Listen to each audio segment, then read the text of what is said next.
ባይመለስ እንደ ሁኔታው መኖር እንችላለን እንዴ? አንችልም እኮ። እግዚአብሔር ከኛ ጋር ነው።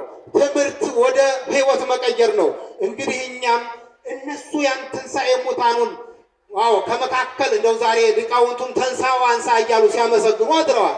ከሙታን መካከል ለአልዓዛር ዘአንሥኦ መቃብር አልዓዛርን ከመቃብር ያነሳው እንዲሁም ሕሙሙን የፈወሰ ዕውራነ ሥጋን በተአምራት ዕውራነ ነፍስን በትምህርት እንዲሁም 12 ዓመት ሙሉ ደም ይፈሳት የነበረችውን ሴት የዘፈረ ልብሱን ነክቼ ድናለሁ ብላ ባሰበችው ነቅታ እንደዳነች እንዲሁም ደግሞ ሌሎችም ዓይን አልባ ሆኖ የተወለደውን በምራቁ ትፍ ብሎ በጭቃ ቀብቶ በማየ ሰሊሆም ታጥበና ብሎ እየተመራ ሄዶ እያየ የተመለሰውን ይህን ሁሉ ያደረገ አምላክ መልካም ባደረገ ግን እነሱ አሳልፈው ለሞት ሰጡት። እሱ ግን እንደተጻፈ የነቢያት ትንቢት እንደተነገረ የሙሴ የሕግ መጻሕፍት እንደመሰከሩት በመዝሙር ዳዊት እንደተናገረው ይትነሳ እግዚአብሔር ወይዘረው ጸሩ ብሎ እንደተናገረ እግዚአብሔር ይነሳል፣ ጠላቶቹም ይበተናሉ፣